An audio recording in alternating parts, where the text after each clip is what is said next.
Welcome to NinonSpeaks. Oh my goodness, I am so excited. Number one, we have a guest on, which I never pre-interview my guests, so I really don't know much about Lisa, but a few little things kind of leaked through the passageway somewhere to me, and they all sound very amazing.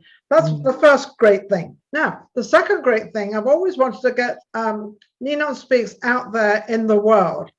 Well, AJ, who is right next to me, who is my producer and also my co-host, she has an incredible husband called Jeff, who is also part of producing NinonSpeaks.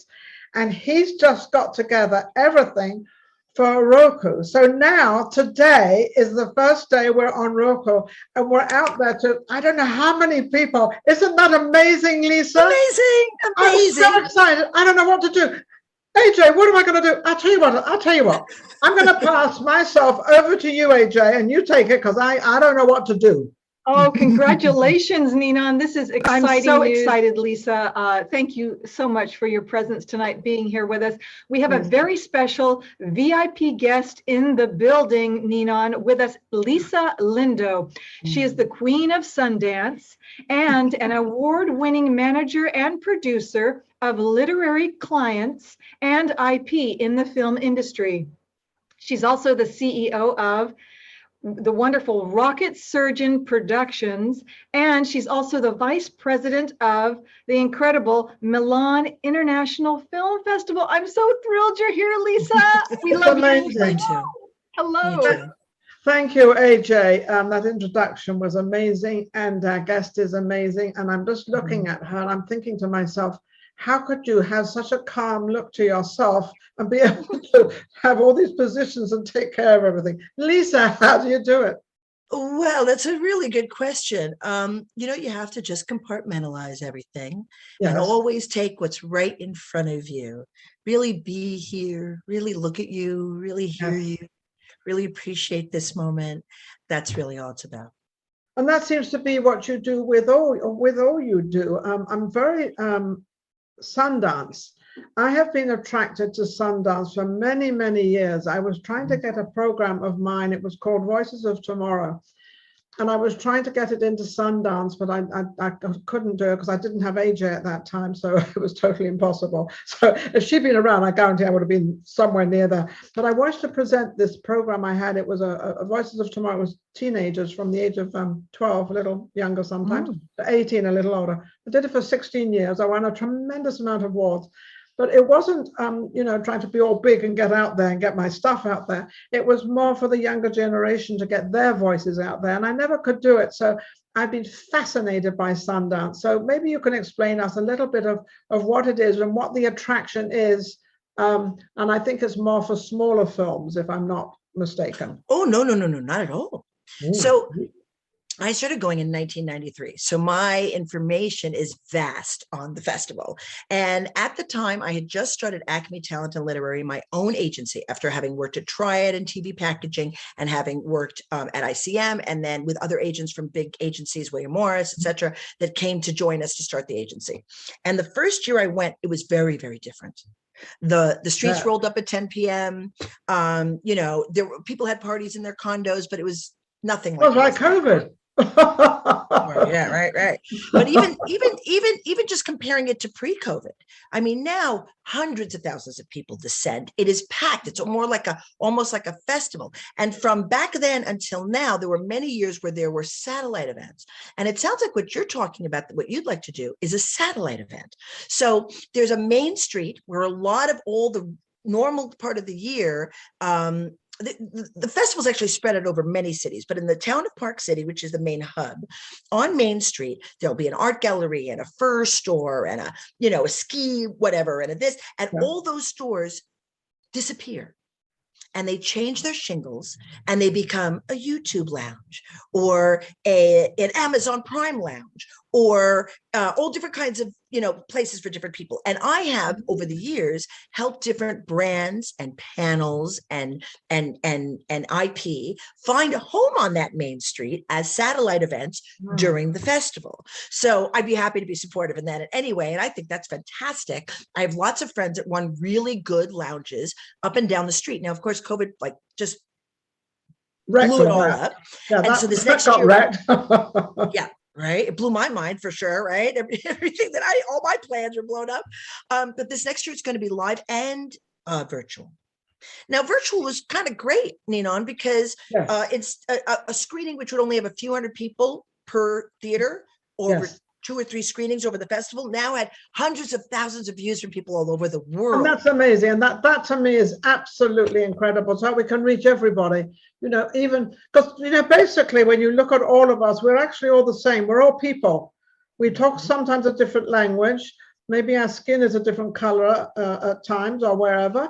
But basically, if you basically come down to the nitty gritty of it, we're actually all the same. We've got the females and the males. Well, what's interesting about that is traditionally, even though we're all the same, and even though we, if you look at the stories of Shakespeare, like every story's been told, right? There's a man loves a woman loves a man kills a mother. There's only so many versions. The Bible pretty much covered it, right? There's only so many versions of every way you can tell a story, and it's just the technique you use and how you deliver that story. So at Sundance, it's not so much that they're smaller films, but they are generally independent films. Yes, that's probably not the word I meant properly. Right, because some of the biggest stars are in them.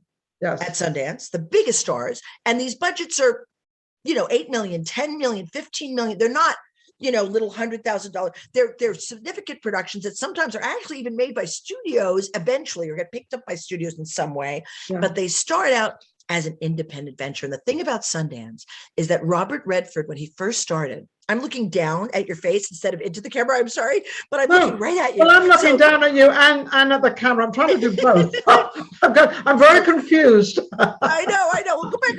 So Robert Redford thought, I'm an actor. But there were so many actors who could be directors, and there were so many people who could tell a story. And if they could just go to nature, maybe they would have an opportunity to really think out the way they want to tell the story instead of being in the what we think of as Hollywood and networking and also never being able to really get in. There's always this sort of the fight to get into Hollywood. That's a battle in itself. Yeah, or a woman simply trying to be more than just an actress, right? So they gave an opportunity where they created these Sundance labs where people will come in with a concept and they'll train them all the way through the process. They'll surround them with experts in the field. And then those people become alumni of the labs and quite often then are completely supported by the system and get into the festival, depending on the project. And the films at Sundance, and at lots of festivals, but specifically at Sundance, tend to handle difficult material that wouldn't just get picked up by a studio. So I think they're identified more. And really, the only reason I'm called the Queen of Sundance is because I know where all the parties are. So I'm going to call if I need to go to a party.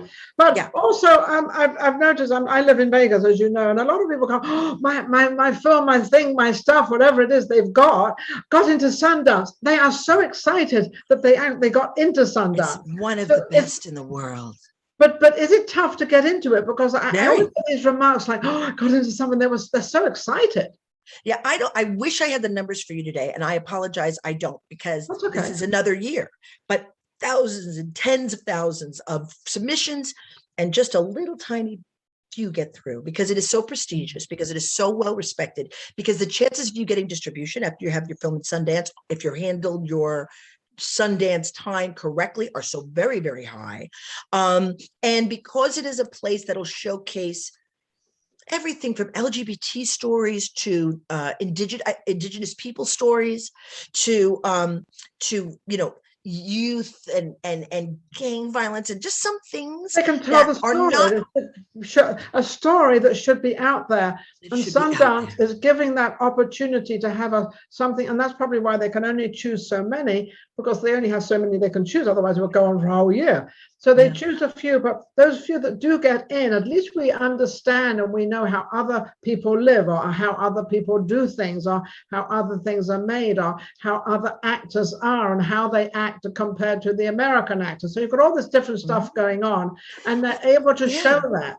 People from all over the world submit their content. And so you're looking at a lot of subtitles. Sometimes the filmmakers are afraid to go back to their country afterwards because of their documentary that got into Sundance.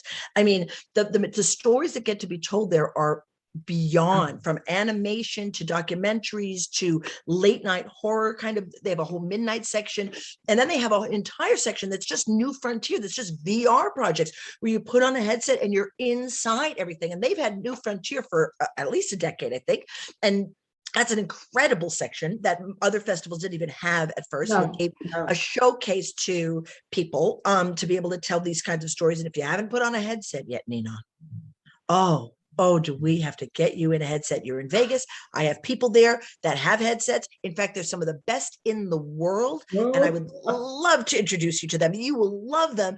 And seeing a film immersed in the film. In fact, there was one that Robert Redford was in with Reese Witherspoon. To get into one and you're inside it and it's happening all around you is an completely different experience. It's beyond, and they do things with like smell-o-vision, and they feed you sometimes, and there's all kinds of, it's all kinds of interesting. And the thing about the festival too, and then we can move off Sundance, but the thing about the festival too is that there are so many events. So it's networking from first thing in the morning till first thing in the morning with no sleep. Gotta go around the clock. You got into this. Like and how many years have you been in this? Well, I started Acme Talent and Literary in '93, and that's the first year I went to Sundance. So that's a long time. But before that, I was in the industry. I started out working for at Paramount Studios, and then I was in legal affairs, and I went from there to work for Norman Lear. And I was there during Princess Bride and Fried Green Tomatoes and a lot of what a movie projects. that was. Yeah. And Marta Kaufman and David Crane worked there because at the time, Norman Lear was in charge of a massive amount of the industry. He was the largest owner of magazines having to do with the entertainment industry. He owned Act 3 theaters. He had offices in London and New York and LA and Toronto and Nashville. He had Act 3 Music, he had Act 3 Publishing, Act 3 Films, Act 3 Television, and Marta Kaufman and David Crane were part of an entire floor of TV writers that worked there for him. And that's where they created Dream On and then Friends.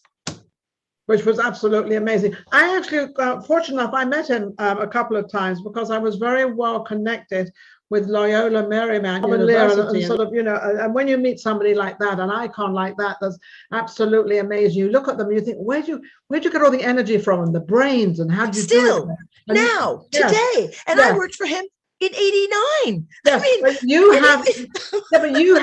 you have the same thing. You are actually putting yourself in that same, because you're in an arena and you've got it very well covered, and you know exactly what you're doing at every minute of the day, I would imagine. But also, you enjoy it, you love it, you kind of thrive for this. Speaking of, I planned Norman Lear's birthday, by the way. I'm sorry?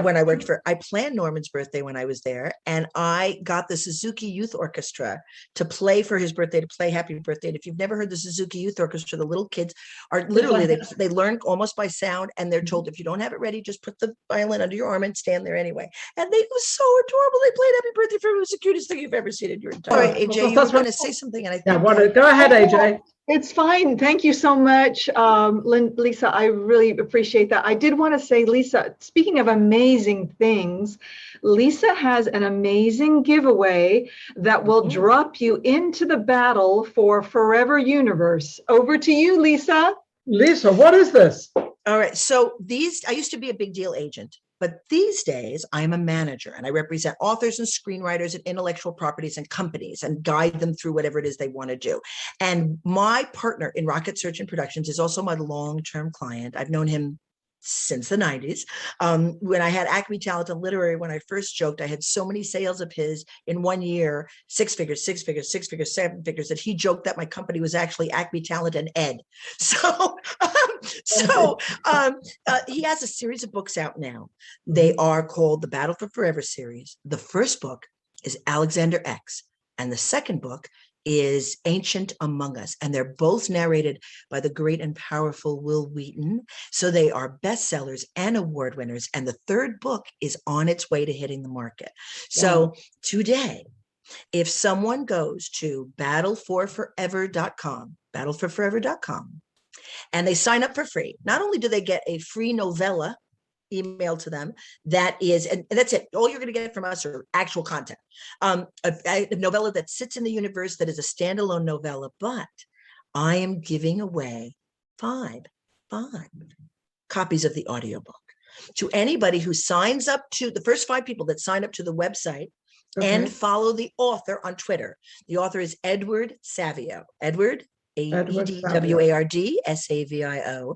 And if you simply tag him in a tweet or DM him and say, hey, I signed up on the website. I was listening to Lisa on NinonSpeaks. I would love my Alexander X copy. Well, the first 5 will get a free. We can help you even more with that, AJ. If you absolutely, if you send us something, a poster or something, you can send AJ. And we'll put it up on our Facebook and we'll put it on Instagram. We could put this up on everywhere, little advertising, whatever you want. Cover. We'll whatever you want. But as long as they can go to, as long as in that is where they can go to. Absolutely. I'll give you all the data. So give that. Yeah, give the photo and we'll put it out there for you. Absolutely. And they will love it. We are entertaining conversations about developing it into another medium as well. So people really, really do. Oh, we'd love to do that for you. That's what we do. You know, we try to help people. So now we know what we can do for you. We can actually help you. I love that. What I was going to ask you, Lisa, is what are you doing now? What is your project? You're sitting there on our show, and you're surrounded by a lot of stuff to do. What exactly are you putting together right now? What is going through your head that you know, with the COVID and everything going on and everything happening, and now you've got all this time, and you because I know you have a project. I know you have something. What is it? Well, the 3rd book in the series is one of my main focuses, although I handle a lot of writers. I handle Edward Willett, who has his own podcast called World Shapers, where he interviews award-winning best-selling authors from around the world. And I have a series of his books called the World Shapers series that I love, that I would like to see turn into something more than just books, that is female-driven and really cool and funny and brilliant and adventurous, and also really, really focused on getting this 3rd book done, which is really important. We also have an incredible clothing line that I represent, and it's called Canacity, and it's all these gorgeous images of women that are from all different artists, and they're all fierce females, and everything from Ruth Bader Ginsburg to original artists doing line art, doing vector art, doing graffiti art, doing anime, everything. And that can be checked out at thecanacity.com or Canacity. I like when you said both ways. Yeah, when you said graffiti, graffiti, since you said the word, is also an art out there. And everybody thinks graffiti is a big and bad thing. But no, graffiti is not a big and bad thing. There's lots of, oh yes, it's very inspiring. So I like to get that out there, because I think most people think, oh, graffiti, get away from it, get away from those people. That's not true, is it? Well, we use that style. And we put a beautiful heart in every image, but every artist has their own way of presenting a woman. They're gorgeous, they're sensual, but it's nothing's something I wouldn't want to wear in front of my mother. And we have masks with the artwork all the way across. So who wants to wear just a black mask all the time, right? And we've got beautiful t-shirts that are made out of hemp and all kinds of different products. And I'm really, really proud of that collection of art, because we tithe 10% to a different charity on a regular basis. Most recently, it was, oh gosh, I'm going to blank. It's the Grammys charity, Music Cares. That helps musicians who've been hurt by COVID and lost all their, because I can't perform in public. So, but regularly we tithe to a different charity, each new group of images that we come out with. And I love that company. And for those who know what NFTs are and are all aware of that world, our first NFT went for 2 ETH, which is a big deal. And it was a piece of art, from the line. So we're really looking forward to be also rolling out more of those. And we did that in conjunction with CryptoPop, who is one of the leaders in the space of presenting art. CryptoPop with the O is a 0, because these kids do things with numbers. I don't know what they're doing. Oh, they abbreviate. You've got an NDA or an INC, and you said, "What are you talking about?" all these abbreviations, and I'm like, oh, talk about behind. Well, but I can always use an excuse. I'm older. But So to really answer your question, the thing I'm really focused on is getting people to know about the Battle for Forever. That's really the most important thing to me right now, because I can see us working on that together for a really long time. Okay. And for people who have read the first two books, if you were to Google Edward Savio, the first thing that comes up is, where is book 3? I mean, audiences are Googling, when is book 3 going to come out? When is book 3 going to come out?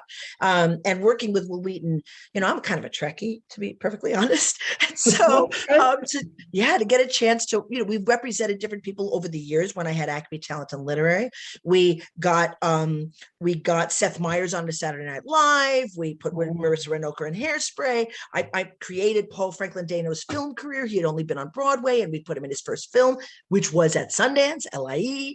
And so over the years, I represented a great deal of talent, but I always loved people booking Star Trek gigs. So this is really nice to work together. You put yourself into an arena where it's very prosperous, where it's definitely something's going to happen. Look at you.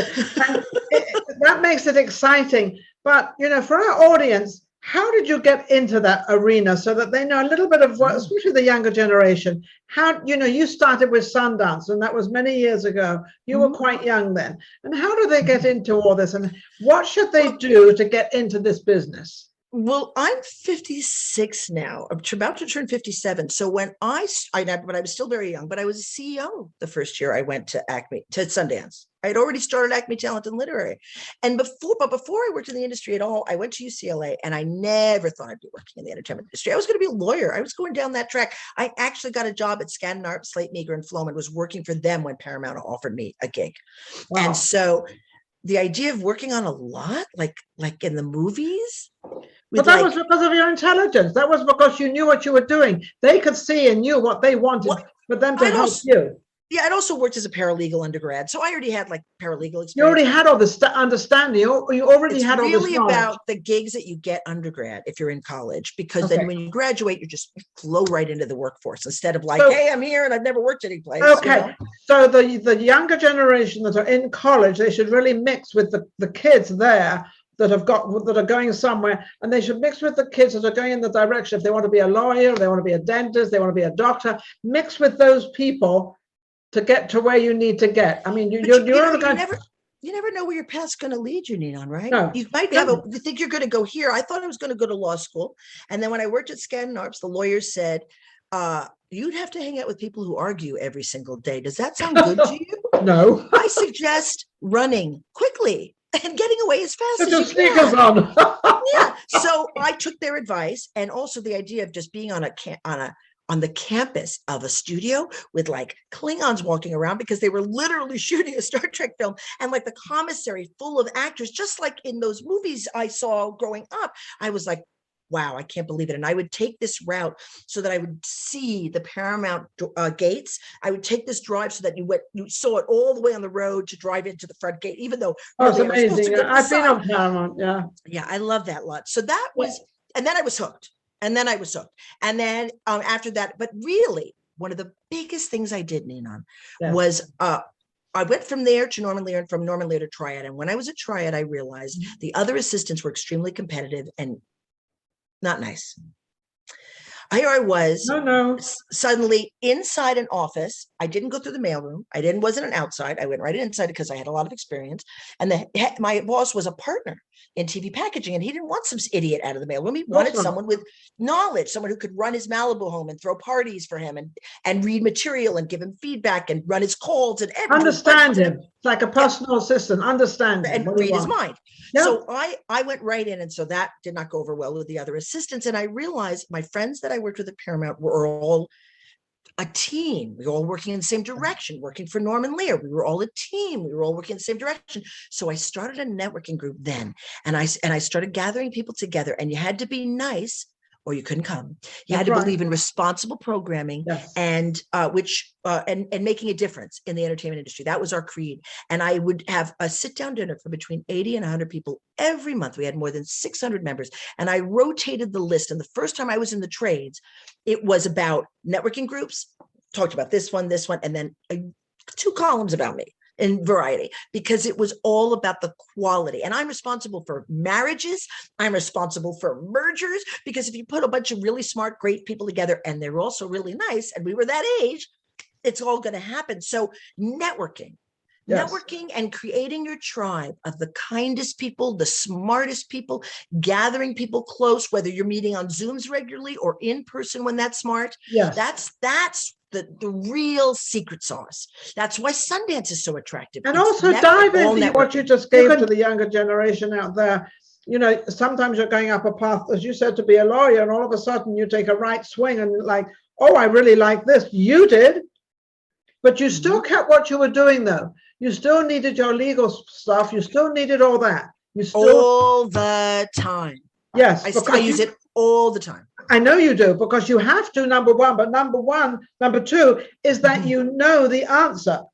I mean, somebody can be talking to you and you turn around, well, I know the answer to that one. AJ, did you want to ask a question? I just wanted to say thank you so much to Lisa Lindo. She is our special VIP star celebrity guest here of the film and film festival industry and in Hollywood. And I love how you shared the beautiful philosophy of the, you know, that great energy, the good vibes, positiveness. And Ninon, I'm sorry, we have to wrap it up, but I just want to thank you, Queen. You are just absolutely beautiful, Lisa. Ninon, take it away.